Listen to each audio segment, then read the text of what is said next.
आज का जो ये कार्यक्रम श्री कृष्ण जन्माष्टमी महोत्सव जो दिव्य ज्योति जागृति संस्थान द्वारा और सर्वश्री आशुतोष जी महाराज जी की कृपा प्रेरणा के द्वारा आपके सामने रखा जा रहा है। ये दिल्ली के अंदर आज ही के दिन 4 कार्यक्रम हो रहे हैं। एक कार्यक्रम 7 सेक्टर में हो रहा है आपके समक्ष, एक विकासपुरी में हो रहा है, एक आरके पुरम में हो रहा है और एक ट्रांस जमुना लक्ष्मी नगर में हो रहा है। 2-2 दिन के दिल्ली के अंदर 4 कार्यक्रम। श्री कृष्ण जन्माष्टमी यूं तो युगों से मनाई जा रही है। कहीं कृष्ण की लीलाओं का मंचन होता है, कहीं प्रवचन होते हैं, तरह तरह से भगवान श्री कृष्ण की प्रीचिंग्स को समाज तक पहुंचाया जाता है। दिव्य ज्योति जागृति संस्थान के द्वारा ये जो कार्यक्रम आपके सामने या समाज के सामने रखा जा रहा है, इसके पीछे 2 उद्देश्य हैं कि भगवान श्री कृष्ण इस संसार में क्यों आए थे। एक श्रेष्ठ मानव का निर्माण करने के लिए आए थे।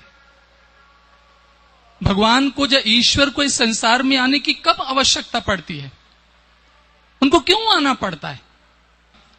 जब ये इंसान बिगड़ जाता है, जब ये इंसान अपनी मर्यादाओं को खो देता है, जब ये इंसान अपने आधार से टूट जाता है, दया के वश करुणा के कारण से उस परम सत्ता को, ईश्वर को इस धरती पर आना पड़ता है।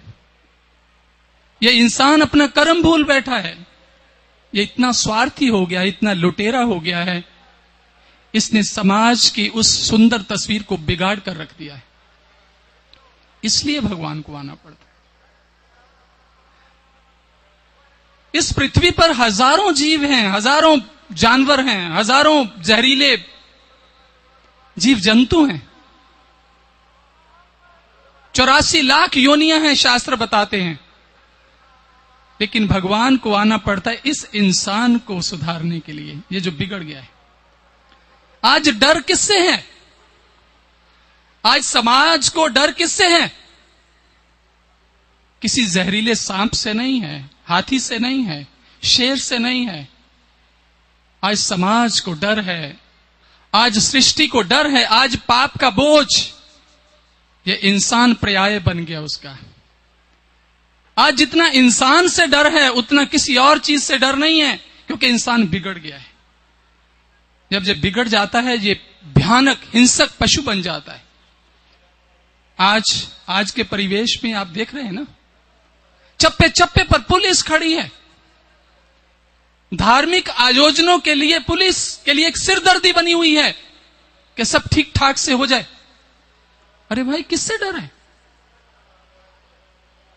कौन आ गया है शहर के अंदर जो तबाही मचाना चाहता है? कौन से पशु हैं ये? नहीं, पशु नहीं है ये, कुछ सिर्फ इंसान हैं जिनका संतुलन बिगड़ गया है। ये वो लोग हैं जो अपने आधार से टूट चुके हैं, कट चुके हैं, जो इंसानियत के दुश्मन बन गए हैं। आज डर है, एक इंसान से डर है। इससे सबसे ज्यादा खतरा है इस इंसान ने तो उस महापुरुष को जो इसको समझाने आया, बनाने आया, जोड़ने आया, सुधारने आया, इस इंसान ने उसको भी सूली पर टांग दिया। इस इंसान ने उसको भी जहर के प्याले पिला दिए। क्या विश्वास करोगे इस इंसान पर? लेकिन सज्जनों, इस सृष्टि की सबसे सिरमौर योनि है मनुष्य तन, क्योंकि ये तन बड़ा कीमती है, लेकिन इंसान को इसकी कीमत भूल गई है। अगर इस पशुता से इंसानियत में अगर ये बदल जाए इंसान, ये समाज के लिए एक वरदान है। एक उंगली माल डाकू था, जब उसका जीवन बदला, उस एक उंगली मार डाकू ने संत बनकर हजारों जिंदगियों को बदल दिया। अगर ये इंसान बन जाए, अगर इसके अंदर इंसानियत जाग जाए, अगर इसके अंदर वो दैवीय गुण, ईश्वर के गुण जो पड़े हैं अगर जागृत हो जाएं, तो ये इंसान से बड़ी कोई संसार में कोई चीज भी नहीं है। क्राउन ऑफ द क्रिएशन, ये क्राउन है। इसलिए महापुरुषों को आना पड़ता है, केवल यही उद्देश्य है।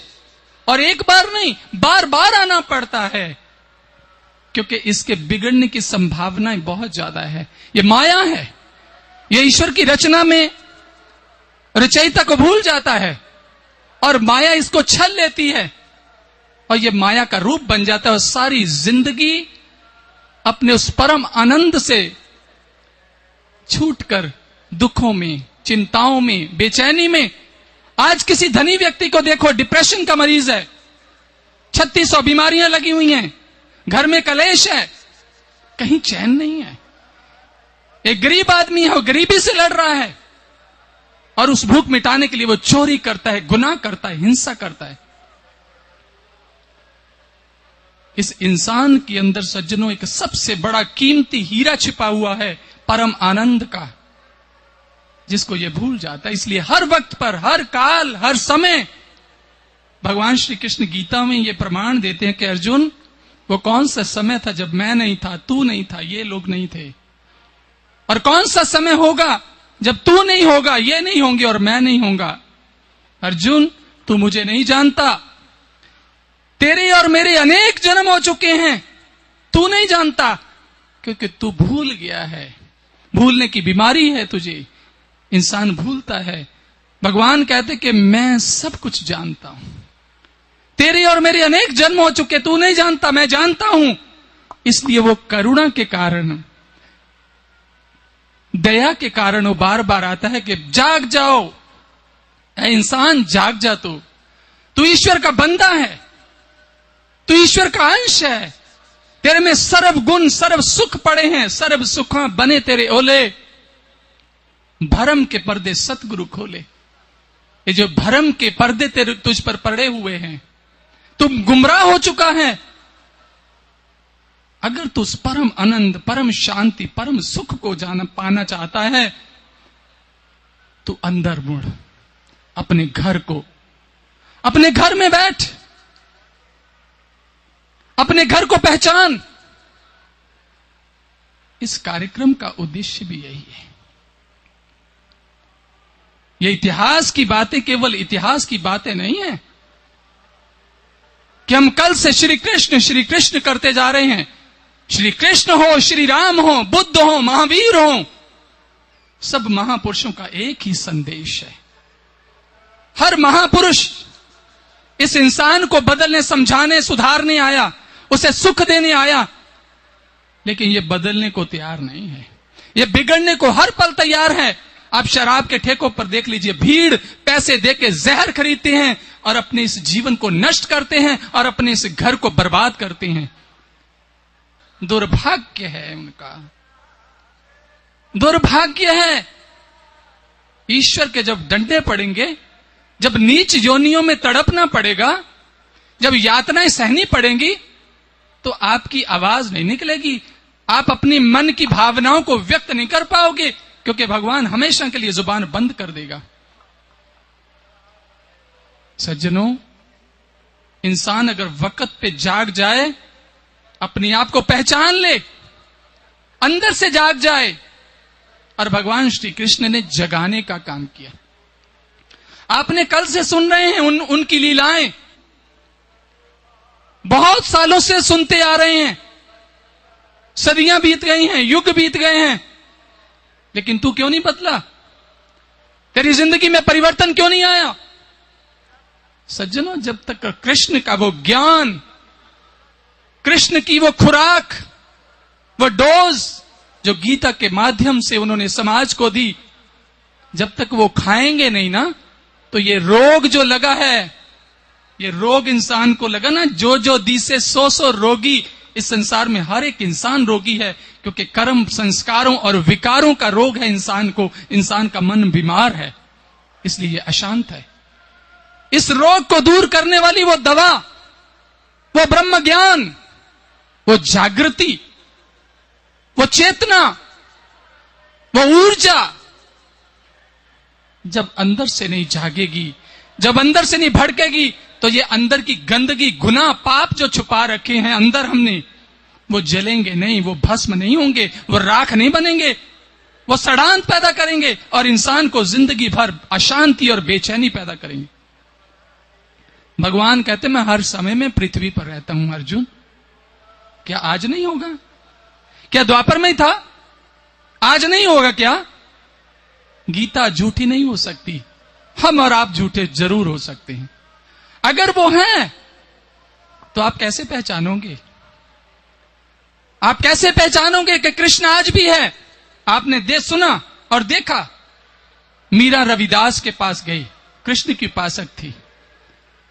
रविदास के अंदर उसने कृष्ण को देखा, आज मेरा कृष्ण इस रूप में है। जब जाके उसकी कुटिया का दरवाजा खटखटाती है तो रविदास कहते हैं कि मीरा तू आ गई? मीरा ने पूछा आपको कैसे मालूम कि मैं मीरा हूं? कहते जिसने तुझे भेजा है उसने तेरे आने की इतला भी मुझे दे दी है। वो चरणों में गिर गई। क्या आज नहीं है? लेकिन आपके पास कसौटी नहीं है।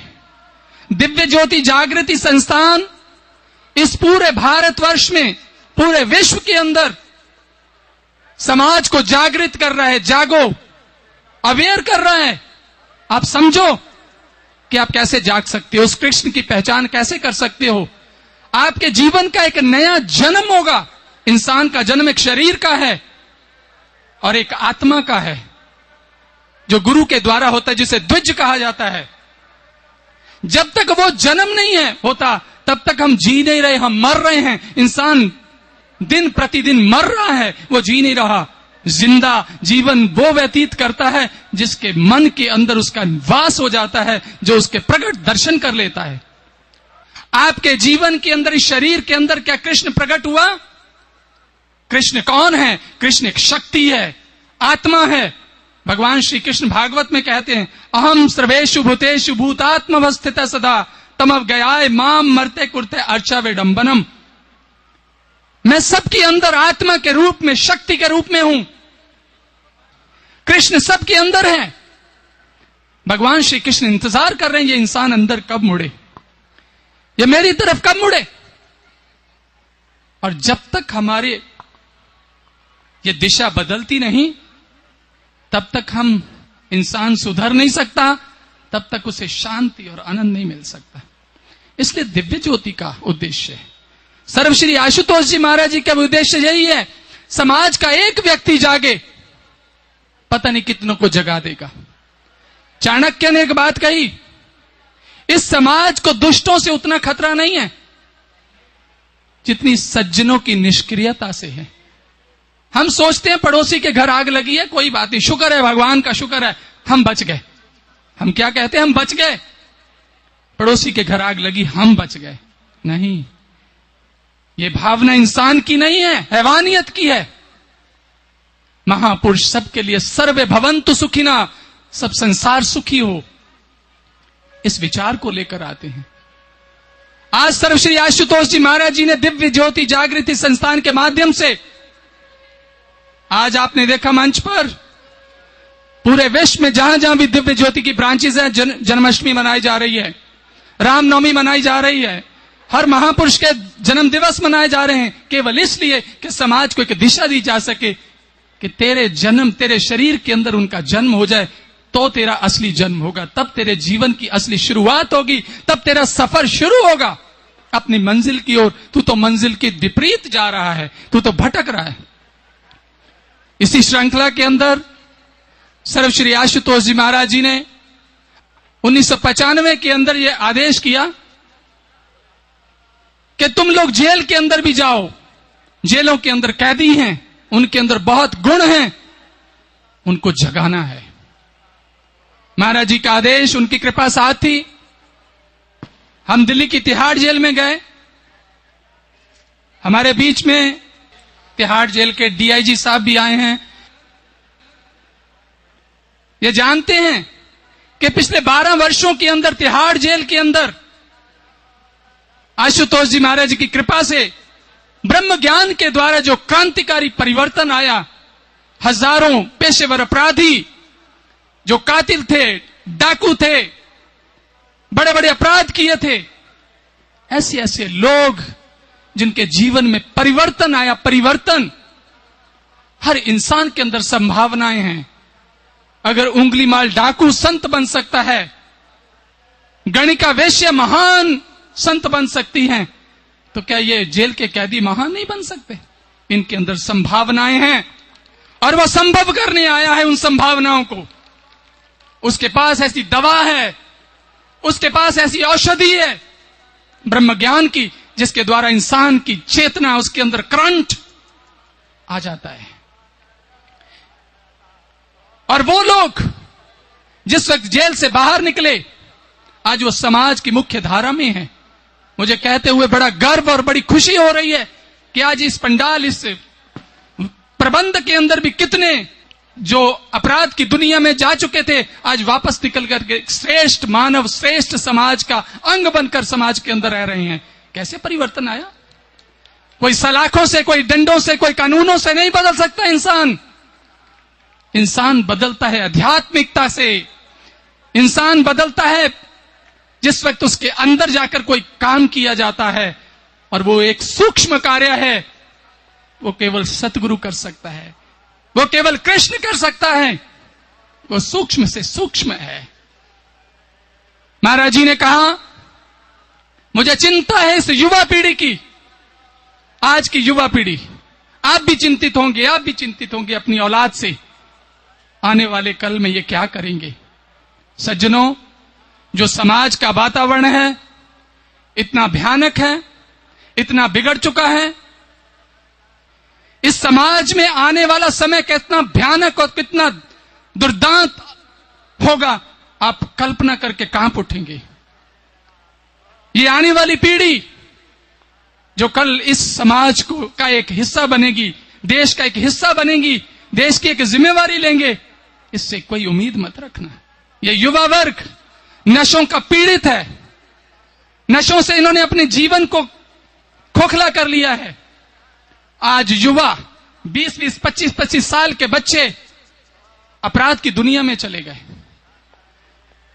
आज ये युवा इन नशा, इस ड्रग्स के कारण इस शरीर खोखला कर लिया है। ये जो मंच पर कार्यक्रम दिया गया, ये जो बच्चों ने कार्यक्रम दिया, ये आपके हमारे बच्चे हैं। ये कोई प्रोफेशनल नहीं है। ये स्कूल कॉलेज जाने वाले छात्र छात्राएं हैं। ये महाराज जी का प्रेम है कि अपने गुरु की प्रसन्नता के लिए, उसे प्रभु की प्रसन्नता के लिए, उसकी खुशी प्राप्त करने के लिए अपने आप को कैसे तोड़ रहे हैं। ये क्लबों में जाके नहीं नाचते, ये बाजारों में नहीं नाचते, ये प्रभु के लिए नाचते हैं, उस सत्य के लिए नाचते हैं, अपने गुरु की प्रसन्नता के लिए नाचते हैं। ये भजन जो गाए गए, इन्हीं बच्चों के द्वारा गाए गए, कि बाहर से सिंगर नहीं बुलाए गए पैसे देकर। यह संगीत तैयार किया गया, संस्थान के बच्चों ने किया। यह रिकॉर्ड किए गए भजन संस्थान के अंदर किए गए।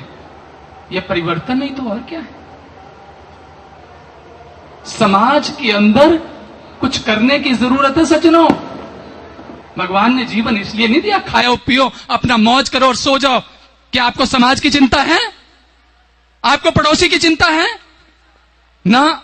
आजकल तो अपने भाइयों के बच्चों की चिंता नहीं है। सब एक दूसरे पे कैंची चला दे। जितना बाप की आंखें बंद हुई तो भाई लाश शमशान में भी नहीं जाती, झगड़ा शुरू हो जाता है। ये इंसान है। ये इंसान की हालत बन गई जानवरों जैसी। क्यों? अज्ञानता के कारण। इस ज्ञान के द्वारा जागृति आ सकती है। अगर एक जेल के अंदर आ सकती है, इन युवाओं के अंदर आ सकती है, हमें सोचना होगा। समाज के लिए हमारी जिम्मेवारी है। भगवान हमें क्षमा नहीं करेगा। अगर इंसान स्वार्थी है, केवल अपना सोचता है, मैं कैसे हूं, मैं कैसे सरवाइव कर सकता हूं। महापुरुष भी अगर ऐसा ही सोचते, अगर आने वाले महापुरुष ऐसा ही सोचते, इस समाज के लिए उन्होंने क्या कुछ नहीं सहा। भगवान कृष्ण के जीवन को देखो, जन्म से लेके अंतिम श्वास तक हर एक महापुरुष के जीवन के एक पन्ने को उठाकर देखो। उन्होंने इस समाज के लिए अपने जीवन का एक एक श्वास बलिदान कर दिया। यह तो एक इतिहास के पन्नों में छिपा हुआ है। हम देख रहे हैं सर्वश्री आशुतोष जी महाराज जी के जीवन को, जिनको समाज की कितनी चिंता है। एक ही बात है, निष्काम भाव से इस ब्रह्म ज्ञान के द्वारा उस शक्ति को प्राप्त करके निष्काम भाव से समाज की सेवा में उतर जाओ। आज जरूरत है अध्यात्म की। अध्यात्म के बिना इंसान नहीं बदल सकता। जब तक वो अंधा है वो ठोकरें खाएगा, वो गिरेगा। जब तक उसकी आंख नहीं खुली, जब तक वो देख नहीं सकता, तब तक वो अपना रास्ता नहीं बना सकता और किसी को रास्ता दिखा नहीं सकता। ये आंख अंदर की है। जिस दिन इंसान की ये आंख खुलती है तो उसे अपनी जिंदगी में अपनी जिम्मेवारी का एहसास होता है। एक तो मुर्दा होता है जिसके प्राण निकल गए, एक मुर्दा जिंदा होता है, जिंदा जो श्वास भी ले रहा है, वो चल भी रहा है। ऐसे मुर्दों की बस्ती का महापुरुष ने इस संसार को, जिन हरि भक्ति हृदय नहीं आनी, जीवत शव समान तय प्राणी। वो इंसान एक शव के समान है जिसके अंदर वो ईश्वर का अलौकिक प्रकाश नहीं हुआ, जिसने उस प्रकाश का दर्शन नहीं किया। अरे सज्जनों, जब तक हम जिएंगे नहीं, जब तक हम होश में नहीं आएंगे, मुर्दा रहेंगे, चलते फिरते मुर्दा, हम किसी के लिए क्या कर सकते? सबसे पहले हमें जागना होगा। इसलिए इन युवाओं के अंदर ऐसे इस ज्ञान के द्वारा शक्ति फूंकी गई। आज इस संस्थान के अंदर हजारों लाखों युवा आप देखते हैं मंच के ऊपर, आप देखते हैं प्रवचन करते स्वामी साध्वियां। इस युवा अवस्था के अंदर उस ब्रह्म ज्ञान के द्वारा अपनी कर्तव्य और जिम्मेवारी का एहसास किया, अपना संपूर्ण जीवन सेवा में, समाज की सेवा में अर्पित कर दिया। ये कोई तनख्वाह लेने वाले नहीं है, हाईली क्वालिफाइड हैं, पढ़े लिखे हैं। इनके मां बाप भी मां बाप है जिन्होंने पढ़ लिख कर इतना महान बनाया, और समाज की सेवा में धन्य है वो कोख मां, धन्य है वो जिसने अपनी संतान, अपने रक्त की बूंद को इस समाज की सेवा में लगाया। ये क्या जिम्मेवारी और नहीं? क्या आपकी नहीं? आप ये कहेंगे संत ना बने मेरा बेटा, मेरी बेटी संत ना बने, हाँ चोर बन जाए, डाकू बन जाए, शराबी बन जाए, कबाबी बन जाए, स्मगलर बन जाए, आतंकवादी बन जाए, कहीं संत ना बन जाए। सुख की आशा क्या करोगे ईश्वर से? ईश्वर आपके अंदर है, आपकी भावनाओं से वाकिफ है। जिसे समाज की चिंता नहीं है, भगवान को उसकी चिंता नहीं। जिसे और किसी परहित की चिंता नहीं है, भगवान को उसकी चिंता नहीं है, क्योंकि भगवान दूसरों के लिए है, वो सबके लिए आता है। इसलिए समझना होगा। जन्माष्टमी का उद्देश्य है, अष्टमी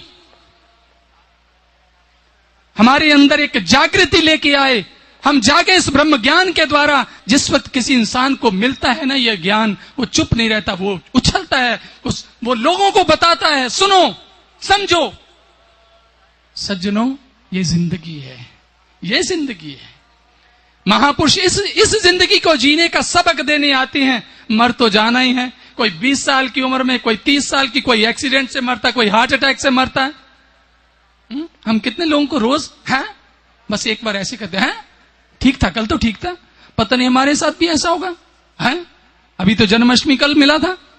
सज्जनों, ये जिंदगी में कुछ करना है, ये पशुओं की तरह मरना नहीं है। भगवान ने इंसान बन के जन्म दिया, इंसान बन के मरना है। उस मौत पे भी गर्व हो, उस मौत पे भी गर्व हो। ये जीवन है, ये जीवन नहीं है। अपना उधर भरा, लोगों को लूटा, तिजोरियां भर ली, और आपकी औलाद पता नहीं आपकी भरी हुई तिजोरियों का क्या हशर करेगी। जागो, नुकसान हमारा ही होगा। इसलिए हम सबको जागना होगा। और ये आवाहन है दिव्य ज्योति की ओर से सर्वश्री आशुतोष जी महाराज जी का, कि आप जागो और समाज के लिए कुछ किया जाए, कुछ अच्छा कार्य किया जाए। ये सारा समाज अपना है, ये इंसान अपना है। इसलिए मैं ज्यादा ना कहते हुए, क्योंकि समय हो गया है, इतना ही आपसे निवेदन करूंगा। इस कार्यक्रम के डांस, भजन, हंसी खुशी, चुटकुले, केवल इतना ना इसे समझें, इसके मूल सार को, जो जो एक एक शब्द आज तक कहा गया 2 दिनों के अंदर, अगर आप एक शब्द को भी जीवन में धारण कर लें तो आपके जीवन में भी एक क्रांति आ सकती है। और दिव्य ज्योति जागृति संस्थान में इस चिंगारी को भड़काया जाएगा और ये वहां बड़ा शोला बन सकता है और समस्त गंदगी का नाश कर सकता है। इसलिए हमारे इस संस्थान के द्वारा ये जो 2 दिन का कार्यक्रम रखा गया, आप लोगों के लिए आप एक कदम और आगे बढ़ना है। अंत में मैं यही कहूंगा कि जो कुछ आपसे कहा गया आप इस पर विचार करेंगे, चिंतन करेंगे, मनन करेंगे, एक कदम आगे बढ़ाएंगे ताकि अच्छे लोग संगठित हों, समाज की चिंता की जा सके, उसके लिए कार्य किया जा सके। बहुत काम है, बहुत कुछ कर सकते हैं। ईश्वर ने जो कुछ दिया इकट्ठा करने के लिए नहीं दिया, केवल एक यश देने के लिए दिया कि आप संगठित होकर समाज के लिए कुछ करो। इसलिए भगवान श्री कृष्ण ने जो कार्य किए वो एक हमारे लिए प्रेरणा है और हमें उस पर चलना है, उस पर अमल करना है। इतना ही कहते हुए मैं ये माइक स्वामी अभेदानंद जी को देता हूं। बोलिए